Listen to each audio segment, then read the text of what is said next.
Bismillahirrahmanirrahim. Assalamu alaikum wa rahmatullahi wa barakatuhu. I hope you all are fine. Today I am going to teach you workbook of English grade 2. First of all, you have to go at planner. You have to mention date and all these blocks of week 7 and you have to turn the page and you have to write down date and day and last block of week 7. Now you have to go at book page number 46 for reading. Page number 46, don't forget to mention date and day here. Here's the poem. Who has seen the wind? किसने हवा देखी है? By Christina Rossetti. CHRIST TINA Christina ROSS Rose ETTI Christina Rossetti. Christina Rossetti ने ये poem लिखी है. अच्छा, अब देखते हैं ये पोएम है किसके बारे में. Who has seen the wind, कि किसने हवा देखी है. If you can't see the wind, अगर आप हवा नहीं देख सकते, how do you know it is here there. ठीक है, अगर आप हवा नहीं देख सकते तो आपको कैसे पता चलेगा कि यहाँ पे हवा है. ठीक है. Who has seen the wind, wind mean हवा, कि किसने हवा देखी है. नीदर आई नॉर यू, ना ही मैंने देखी है और ना ही आपने देखी है. बट लेकिन when the leaves hang trembling, लेकिन जब जो लगे दरख्तों के साथ पत्ते लगे हुए हिलते हैं या कांपते हैं.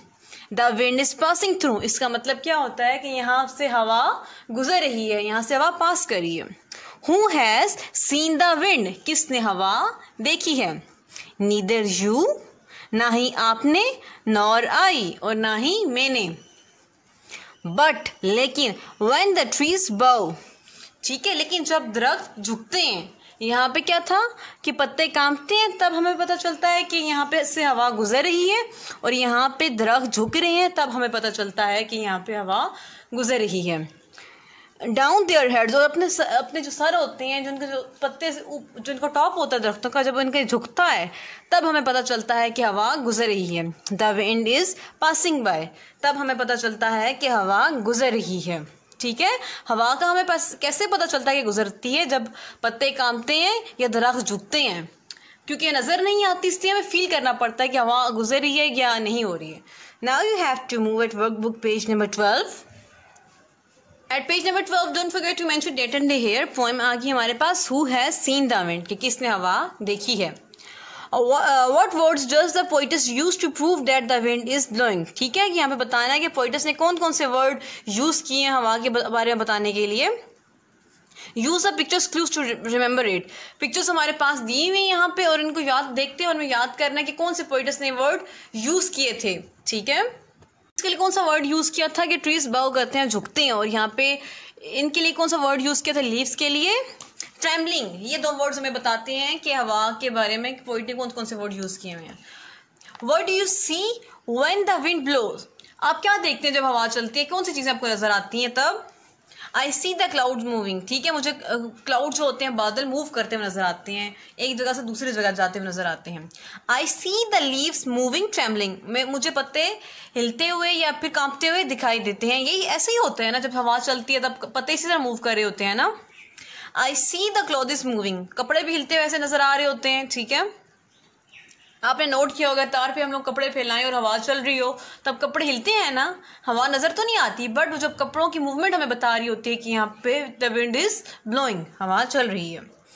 I see the curtain flying, मुझे जो कर्टन्स होते हैं, जो पर्दे होते हैं, वो भी मूव करते हुए या उड़ते हुए दिखाई देते हैं.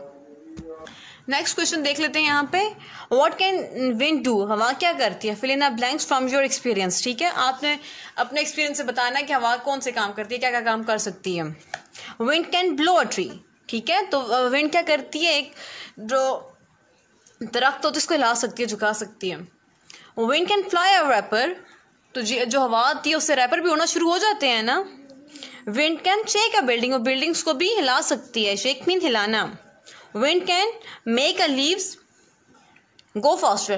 जब हवा चलती है तो तब पत्ते यहाँ से वहाँ उड़ते हैं ना, तो इसका मतलब क्या होता है कि हवा से पत्ते जल्दी एक जगह से दूसरी जगह उड़ के पहुँच जाते हैं.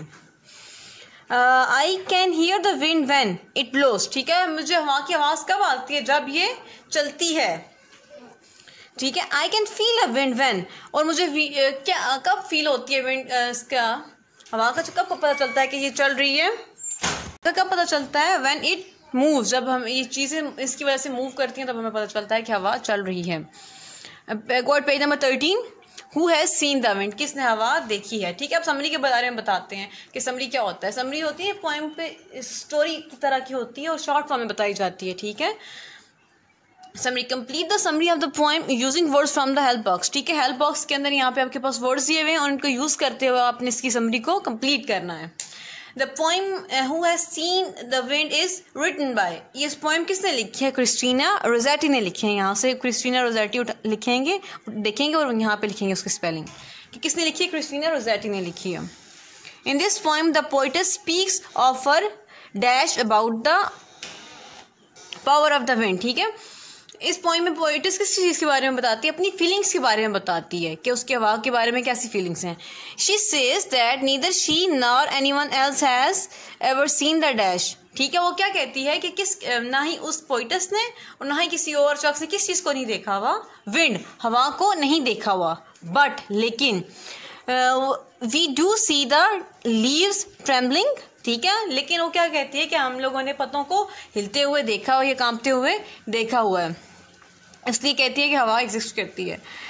Which tells us that the wind is passing by, लेकिन जब पत्ते कांपते हैं तब हमें पता चलता है कि हवा चल रही है। Again when we see the trees, दोबारा वो कहती है कि जब हम दरख्तों को देखते हैं, बोइंग डाउन, वो नीचे की तरफ झुक रहे होते हैं, their heads, we know that the wind is blowing, कि जब दरख्तों की तरफ देखते हैं, जब वो नीचे की तरफ झुकते हैं तब हमें पता चलता है कि हवा चल रही है।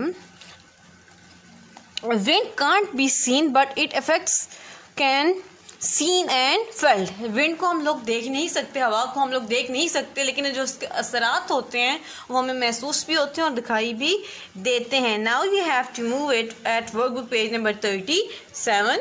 पेज नंबर 37 पे आ जाए। यहाँ पे हमारे पास टॉपिक क्या है? प्रपोजिशन। प्रपोजिशन होती क्या है? They tell you where something, where something, they tell you where something, कि वो बताती है या कहाँ पे है कोई शख्स या कोई चीज़ कि कहाँ पड़ी हुई है। ठीक है, चेक देख लेते हैं होता कैसे। My book is under the papers। ठीक है, मेरी बुक कहाँ है? बुक के बारे में बता रहा है कि कहाँ पड़ी हुई, पेपर्स के नीचे। तो अंडर यहाँ पे क्या होगा? अंडर वर्ड बता रहा है ना कि वो कहाँ पे है, तो ये क्या होगी? प्रपोजिशन है। The dog is sitting on a chair, dog कहाँ पे बैठा हुआ है? चेयर के ऊपर है। तो कौन सा वर्ड बता रहा है हमें? ऑन बता रहा है कि डॉग कहाँ है। Words like on, in, between, behind, near and under are prepositions. ये जो वर्ड्स यहाँ पे दिए गए वो क्या होते हैं? प्रपोजिशन होते हैं। यही वर्ड्स हमें बताते हैं कि कोई शख्स या कोई चीज़ कहाँ पे है। Look at the picture and tell where the ball is in each picture. ठीक है, हमने इन पिक्चर्स को देख के बताना है कि बॉल कहाँ पे है। ये बॉक्स के देख लें, बॉक्स के अंदर है ना बॉल, तो यहाँ पे क्या लिखेंगे? इन मीन अंदर। और यहाँ पे बॉक्स के ऊपर देखिए बॉल कहाँ पे? बॉक्स के ऊपर। तो it means the box is on the ball is on the box. यहाँ पे बॉक्स के नीचे है, नीचे मीन अंडर, नीचे। दो बॉक्सेस के दरमियान में आ गई, तब क्या लिखेंगे यहाँ पे? बिटवीन। बिटवीन मीन होता है दरमियान। अब इसके सामने आ रही है ये बॉल, तो it means in front of. तो कौन सी प्रपोजिशन यूज होगी यहाँ पे? इन front of. Next one behind, इसके पीछे तो बिहाइंड यूज करेंगे। यहाँ पे बॉक्सेस में दी गई हुई है, आपने यहाँ से देख के वहाँ पे लिखनी है। ठीक है, नेक्स्ट क्वेश्चन देख लेते हैं। Here are some sentences with prepositions। यहाँ पे कुछ सेंटेंसेस दिए गए हैं प्रपोजिशन के साथ। Circle the propositions in each sentence. यहाँ से आपने क्या करना है कि जहाँ पे प्रपोजिशन होगी यूज, तो आपने उसको सर्कल करना है। The postman is at the door, postman कहाँ पे है? दरवाजे पे है।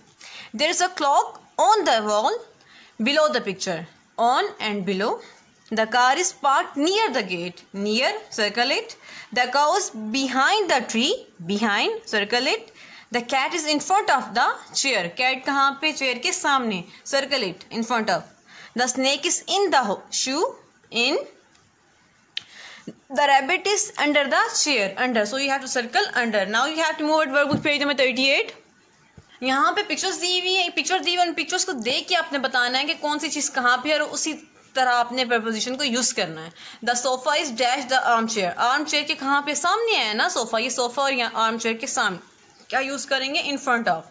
The book is dash the radio and was of floors. ठीक है, इन दोनों के दरमियान में है बुक, रेडियो और इस गुलदान के दरमियान में, it means between. The magazine is dash the table, table के ऊपर है ना तो क्या यूज करेंगे on. The book is dash the fire place, ठीक है, तो बुक केस कहाँ है, बी साइड पे है ना यहाँ पे book case. The cat is the book is dash the was of floor, इस फ्लोर के इसके साथ है ना पॉट के साथ, तो यहाँ पे क्या लिखेंगे near. The cat is dash the armchair, armchair के पीछे है कैट, तो क्या यूज करेंगे behind. The fish ball is dash the television, ठीक है, जो टेलीविजन के नीचे है तो कौन सा यूज करेंगे अंडर, नीचे। The lamp is dash the table, जो लैम्प है और टेबल के कहाँ पे है, यहाँ पे देखिए इस पिक्चर में टेबल के ऊपर है, so we use here on. The small table is dash the sofa, जो छोटा टेबल है वो सोफा के कहाँ पे साथ है ना, नजदीक है, तो क्या यूज करेंगे यहाँ पे near. The clock is dash the fire place, जो क्लॉक है वो आग जलाने वाली जगह के ऊपर है, तो क्या यूज करेंगे यहाँ पे above. Last one is the table is dash the arm chair and the sofa, table कहाँ है, आर्म चेयर और सोफा के दरमियान में है, तो so we use here between. Page number जो 39 है ये आप लोगों का होमवर्क होगा प्रेपोजिशंस, ठीक है, आपने इनको उस यहाँ पे एक साइड पे पिक्चर्स दी हुई है, दूसरी साइड पे वर्ड्स लिखे, आपने उनको साथ मैच करना होगा। Now you have to move at workbook page number 75। Page number 75 पे हमारे पास आगे कंप्रीहेंशन नंबर 2 वजू एंड नमाज, वजू और नमाज के बारे में, ठीक है। नमाज पढ़ने से पहले हम लोगों को वजू करना चाहिए और देखते हैं कि इसके कितने फ़ायदे हैं। Ahmad grandfather is very kind and loving person, जो अहमद के दादा हैं वो बहुत मेहरबान प्यार करने वाले इंसान हैं।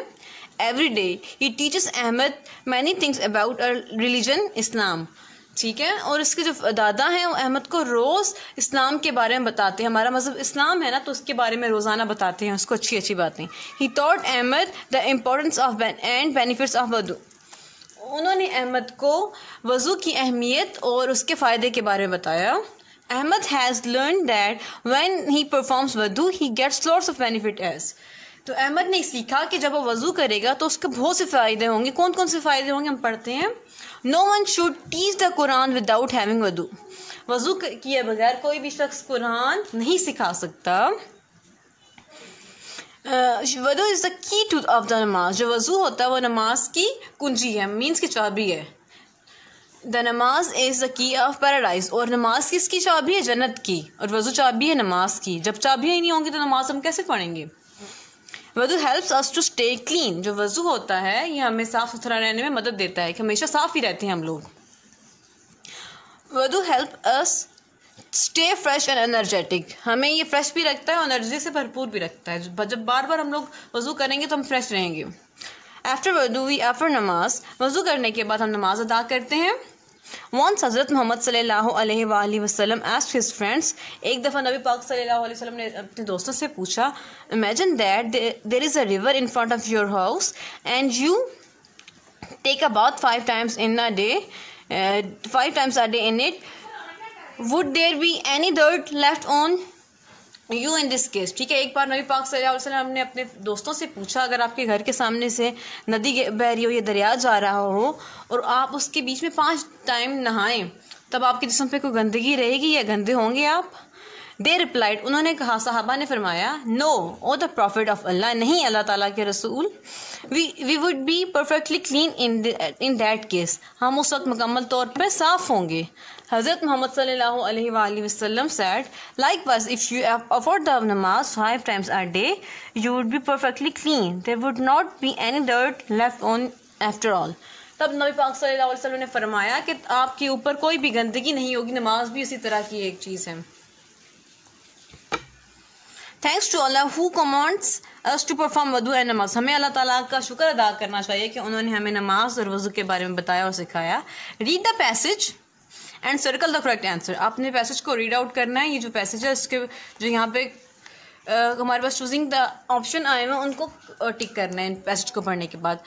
No one should touch dash without having wazu, हम किस चीज़ को टच नहीं कर सकते वज़ू किए बगैर, तो क्या है, the books, the Quran, gifts, तो हम किस चीज़ को टच नहीं कर सकते, कुरान को। Move at page number 76। Dash is की टू द नमाज, नमाज की क्या चीज़ की है, कौन सी की होती है, रेसिटेशन, वज़ू एंड नमाज, तो कौन सी है, वज़ू। Tick the second option. Wudu help us to stay dash and energetic, dirty गंदा, हेल्दी सेहतमंद या फिर fresh. Circle the last one. Muslims offer namaz dash times a day, Muslim कितनी बार नमाज पढ़ते हैं दिन में? 2, 3 या 5, तो कितनी बार होती है? 5 times a day. After offering the नमाज वी वुड बी परफेक्टली, तो नमाज पढ़ने के बाद हम क्या होंगे? मुकम्मल तौर पे एक्टिव होंगे, क्लीन होंगे या गुड होंगे? तो क्या है? Clean. Which is the key to paradise, जन्नत में जाने की कौन सी की होती है? द नमाज इज की टू द पैराडाइज, नमाज जन्नत में जाने की चाबी है। What has Hazrat Muhammad sallallahu alaihi wasallam said about the Muslim who offer namaz 5 times a day? नबी पाक सल्लल्लाहु अलैहि वसल्लम ने सारी नमाजें पढ़ने वालों के बारे में क्या बात फरमाई है? He sallallahu alaihi wasallam said, if you offer the namaz 5 times a day, you would be perfectly clean. अगर आप 5 वक्त नमाज अदा करोगे तो आप मुकम्मल तौर पर साफ हो जाओगे। Do you perform wudu before a namaz? क्या आप नमाज पढ़ने से पहले वजू करते हैं? और आप दिन में कितनी नमाजें पढ़ते हैं? यस, आई परफॉर्म वुदू बिफोर अ नमाज, आई ऑफर नमाज 5 टाइम्स अ डे। और दिन में कितनी बार नमाज पढ़ते हैं? 5 बार नमाज पढ़ते हैं। बुक पेज नंबर 39 आपका होमवर्क है, इसको अच्छे से ध्यान से कीजिएगा। Stay home, stay happy. अल्लाह हाफिज़।